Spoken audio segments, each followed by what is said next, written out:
Radio 1 ju prezanton ciklin e temave Mos u trishto. Ndiqni punën që ju pëlqen. Ibn Taymije ka treguar: u sëmura një herë dhe mjeku më tha se leximi dhe mbajtja e bisedave mbi çështjet akademike do ta përkeqësonte gjendjen time. I thash se nuk mund t'i braktisja ato gjëra dhe se do doja që nëse më lejonte të bëja gjykatës dijen e tij. A nuk është e vërtet, e pyeta, që nëse shpirti ndihet i lumtur dhe i gëzuar, trupi bëhet më i fortë dhe sëmundja largohet? Doktori pohoi. Atëherë i thash, trupi im gjen gëzim në dije, sistemi im imunitar forcohet dhe unë ndjej rehati. Doktori pranoi dhe tha se kjo ishte jashtë kufive të mjekësisë së tij. Mos e merrni si ndonjë dëm për ju. Përkundrazi, ajo ka dobinë vetë për ju.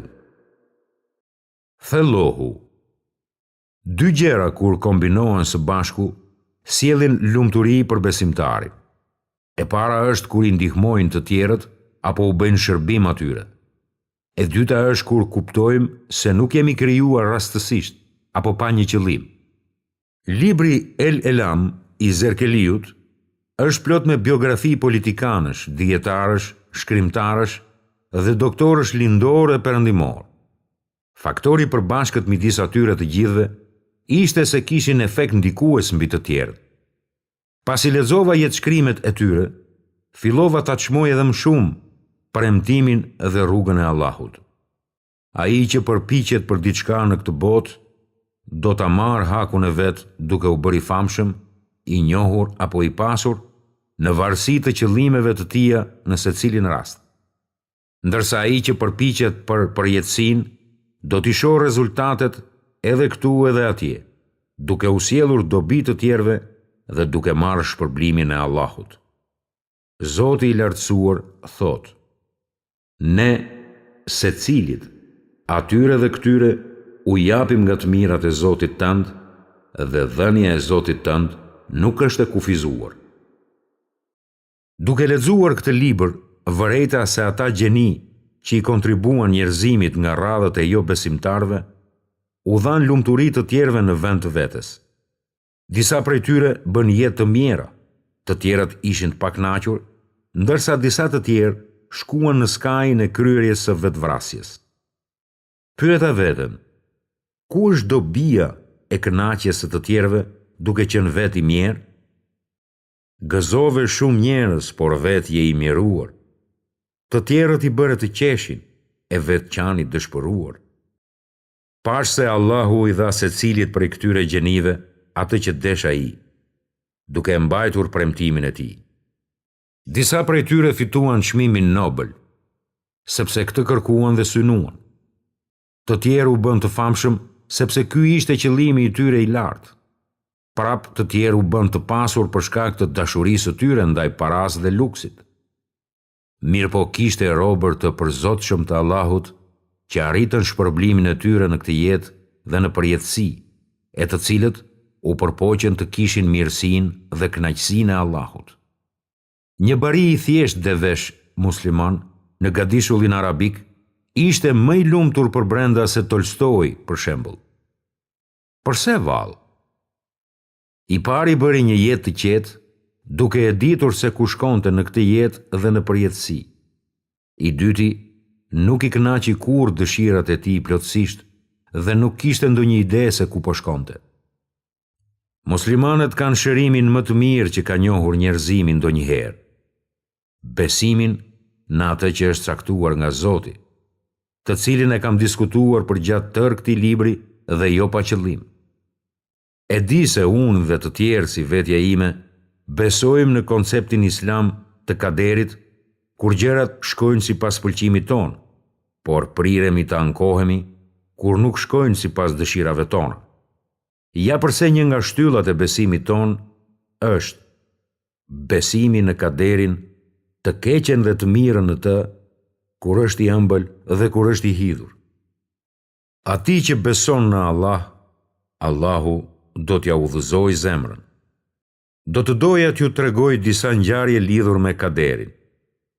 Në jetë shihni njerëz që janë të kënaqur me fatin e tyre dhe njerëz që kanë vuajtur mjerisht duke e mohuar atë. Bodley, shkrimtari i shkëlqyer amerikan, shkroi mbi 14 libra, duke përfshirë librin me titull I dërguari. Më 1918 ai u vendos në Afrikën veriperëndimore mes një grupi beduinësh. Ata ishin musliman që faleshin, agjeronin dhe përkujtonin Allahun. Ai I tregoi disa nga përvojat e tij me ta, dhe mbi njërën prej ngjarjeve të paharrueshme ai shkruan: Një ditë, një stuhi e fortë rëre filloi të shtohej. Errat fshikulluese shkatruan shumë çka, dhe nxehtësia ishte aq e madhe sa që ndjeva se po më diqte rrënja e lkurës. Për çudinë time, beduinët nuk u ankuan as pak. Ata tundin shpatullat me keqardhje dhe thonin se kjo ishte diçka e shkruar dhe e caktuar për ta.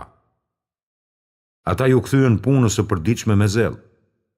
Kryetari I fisit tha: Nuk kemi humbur shumë, po të mendoni se mund të humbisnim gjithçka. Por falënderimi dhe lavdërimi I takon Allahut. Akoma kemi rreth 40% të bagtive dhe mund t'ja nisim sërish. Ai tregoi në një incident tjetër. Tek po kalonim përmes shkretirës me makinë, na u shpua goma, dhe për më keq, shoferi kishte harruar të merrte gomën në rezervë. U kaplova nga zemërimi dhe shqetësimi. I pyeta shoqëruesit e mi beduin se çfarë do të bënim. Ata më kujtuan me mirësjellje se nevrikosja nuk do ta ndihmonte situatën. Përkundrazi, mund ta përkeqësonte. Po esni me ngadalësi irrituese në 3 goma, dhe shpejt makina ndaloi për shkak se u mbarua benzina. Edhe kur ndodhi kjo, bashkëudhëtarët e mi qëndruan të pashqetësuar. Madje ata e rifilluan udhëtimin në hare duke ecur dhe kënduar në korr. Pasi kalova vite në shkretir me nomadët arab, u binda plotësisht se problemet e përhapura të amerikanëve dhe evropianëve si alkolizmi, sëmundjet mendore dhe depresioni ishin rezultate të jetës së shpejtë të qytetit. Nuk ndjeva as pak stres kur ndodhesha në shkretir. Më dukej sikur isha në parajsën e Zotit. Ndihesha sikur kisha zbuluar paqe, qetësi dhe gëzim. Shumë njerëz I përqeshin bindjet fataliste të arabëve. Por kuj dihet?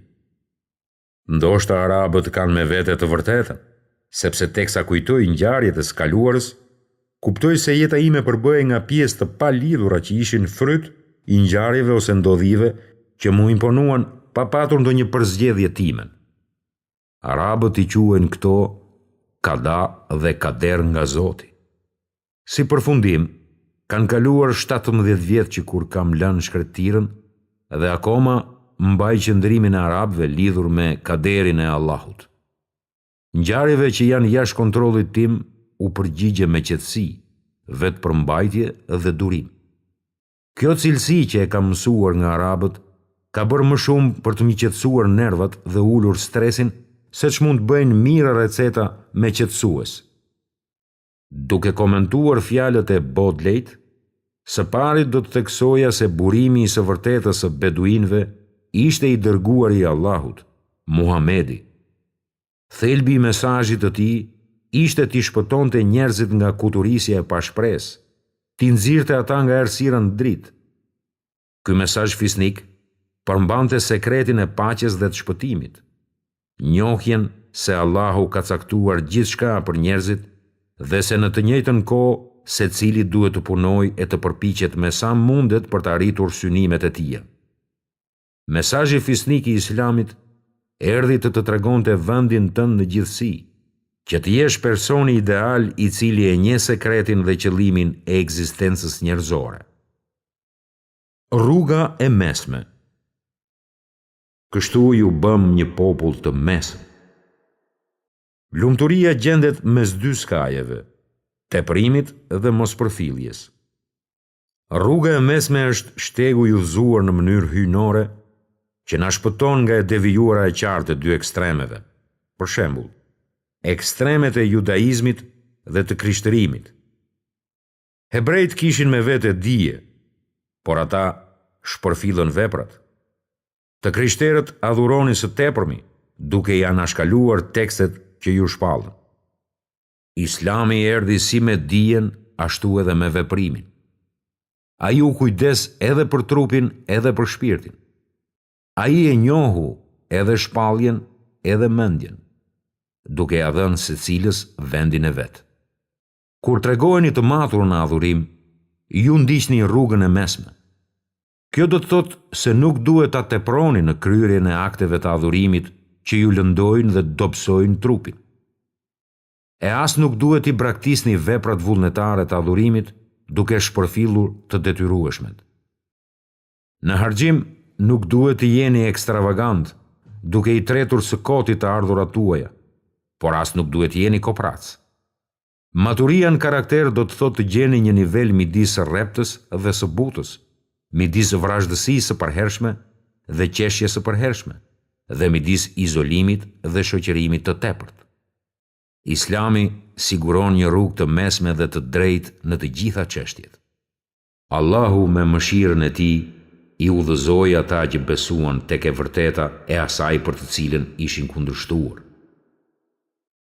Allahu e vën në rrugë të drejtë atë që dëshiron ai. E mira gjendet midis dy të këqijave të teprimit dhe mospërfilljes. As këtë e as atë. Mutarif ibn Abdullahi ka thënë: udhëtimi më i keq është hakakeja.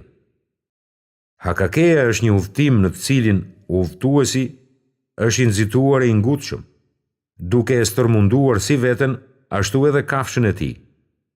Në një hadith i dërguari i Allahut citohet këtë thënë: sundimtarët më të këqinj janë ata që janë tepër të rrept me ata që kanë nën sundim. Mos harroni se bujaria ndodhet midis teprimit dhe kopracisë, dhe trimëria midis frikës dhe arrogancës. Buzëqeshja ndodhet midis vrazhdësisë dhe qeshjes. Durimi ndodhet midis përkorjes dhe lëshimit. Teprimi e ka një ilaç, fikjen e një pjese të zjarrit. Shërimi i mospërfilljes është ta qortosh veten duke formuar një nivel më të lartë vendosmërie. Një pjesë e Kuranit na këshillon të lutemi: udhëzona në rrugë të drejtë, rrugën e atyre që u ke dhuruar bekimet e tua, e jo të atyre ndaj të cilëve është zëmërimi yt, e as të atyre që e humbën veten. Thellohu: nuk ka cilësi më të vështirë për të arritur se durimi, pavarësisht nëse është për ndarjen nga një person i dashur apo për kalimin e situatave të vështira. Më e vështirë të jesh i durueshëm është kur koha e pritjes zgjatet apo kur shfaqet pa shpresa. Atëherë, njeriu t'i duhen masa, të cilat ndryshojnë sipas situatës, si për shembull. Nganjëherë duhet të shihni nivelin e vështirësisë që po duroni dhe të kuptoni se gjërat mund kishin qenë edhe më keq. Shpresoni se Allahu do ju shpërblej për vuajtjet tuaja në këtë botë. Mbani mend shpërblimin e përjetësisë. Dijeni se ankthi dhe shqetësimi s'bëjnë dobi. Shtojini kësaj liste gjithçka që mund t'ju ndihmojë të bëni durim në kohë vështirësie.